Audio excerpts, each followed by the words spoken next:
हमारी गाड़ी के सामने हाजी साहब की टाटा सफारी थी जो पीछे आपके, और हमारी गाड़ी के पीछे और दो फॉर्च्यूनर थे। तो जैसा हम टोल गेट के करीब गाड़ी स्लो हो जाती है, बैरिकेड होता है, तो एक बड़ी धाम से आवाज़ आई। तो हम बोले क्या हुआ, फिर दूसरी आवाज़ आई। तो हमारे साथ जो गाड़ी में हमारे दोस्त गाड़ी चला रहे थे यामीन खान, बोले भाई हमला हो रहा, हमला हो रहा। तो हमारी गाड़ी से उन्होंने बड़ी क्विक थिंकिंग से इस गाड़ी को पुश किया, ये सफारी को, और वहां से निकले। फिर और एक आवाज़ आई, जब हम निकल रहे थे एक और आवाज़ आई। तो मेरे ख्याल से 3 से 4 राउंड की फायरिंग हुई, यात्रा हो गई। हमने मीडिया आइडिया से, आपके जिम्मेदार थे, बात की, और फिर वहां से हम किठौर गए।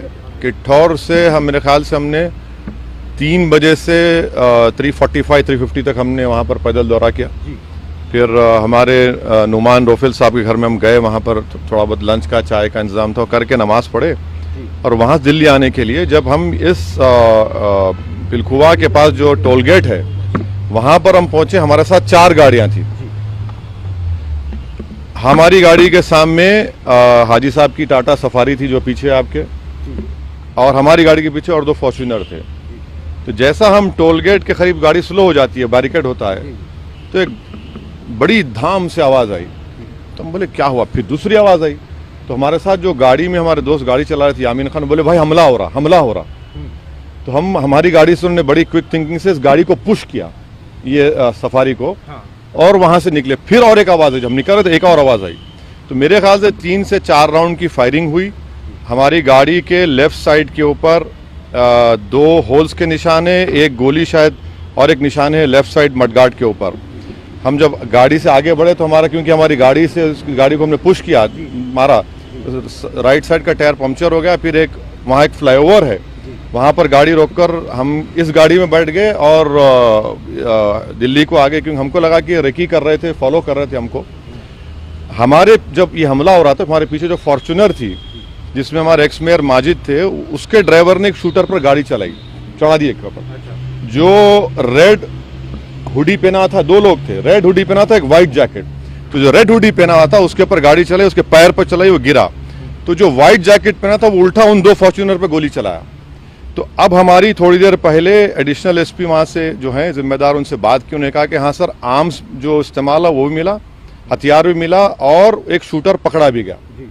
तो हमारी इलेक्शन कमीशन ऑफ इंडिया से ये गुजारिश है कि इसकी इंडिपेंडेंट जांच करवाई जाए, और ये कौन है लोग, किसका दिमाग है इसके पीछे, और आखिर क्यों ये हमला हुआ, किसने ये कॉन्स्पिरेसी की, ये जानना बेहद ज़रूरी है।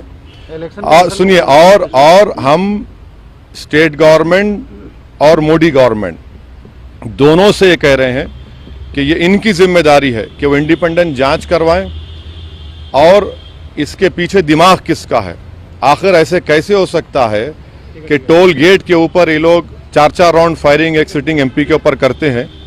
हम तो अल्हम्दुलिल्लाह कुछ नहीं हुआ, हमको खैरियत से हैं, मगर अल्लाह बचाना जब चाहता है तो कोई कुछ नहीं कर सकता। मगर आज ये हुआ है। अभी देखिए, हम तो क्या उम्मीद करते हैं कि आपको क्या लगता है कौन हो सकते हैं आखिर? नहीं, मुझे देखिए हमको कई बार लोग धमकी देते हैं, कई बार बहुत सी बातें करते हैं। प्रयागराज में जो धर्म संसद हुआ वहाँ पर भी हम पर काफ़ी गालियाँ दी गई, और फिर हमारे घर पर अभी हम कई मरतबा हमला हुआ। तो अब ये सरकार का काम है कि इंडिपेंडेंट जांच करवाएं और इसका सही तरीके इनको पकड़ा जाए। पार्लियामेंट अभी चल रहा है, पार्लियामेंट में भी ये क्वेश्चन उठाना चाहेंगे आप, बात करना चाहेंगे? जरूर, पार्लियामेंट है, स्पीकर साहब से मिलेंगे, स्पीकर साहब से बात करेंगे। हम इलेक्शन कमीशन को भी लेटर लिख रहे हैं, और सरकार जो स्टेट गवर्नमेंट और सेंट्रल गवर्नमेंट से भी करेंगे। मगर अल्हम्दुलिल्लाह अल्लाह करम में खैरियत से। ये ना सिर्फ कंडेमनेबल है, बल्कि तो सबको सोचना पड़ेगा कि आखिर ये कौन लोग हैं जो इतनी हिम्मत करके गोली भी चला रहे हैं और ये सब हरकतें कर रहे हैं। सर, इलेक्शन से ठीक पहले ये सब क्या दर्शाता है? हाँ, इलेक्शन से ठीक अब नहीं मालूम मुझे। अगर ये लोग, ये मारने वाले अगर ये समझ रहे हैं कि हम पीछे हट जाएंगे, हम डर जाएंगे, हम शुरू दिन से कह रहे हैं कि जब तक हमको अल्लाह जिंदा रखेगा हम जिंदा रहेंगे, जिस दिन हमारा वक्त आएगा हम चले जाएंगे। मगर इस तरह के बुज़दिली की हरकतों से, इस तरह से गोली चलाने से हमारे ना हौसले और हिम्मत में कमी आएगी, बल्कि इंशाल्लाह और हौसले हिम्मत बढ़ेगी। और हमारा मानना है कि जब अल्लाह बचाना चाहता है, मगर ये कौन ताकतें हैं और कैसे उत्तर प्रदेश में ये इस तरह की हरकत हो रही है, ये तो जनता को भी देखना है।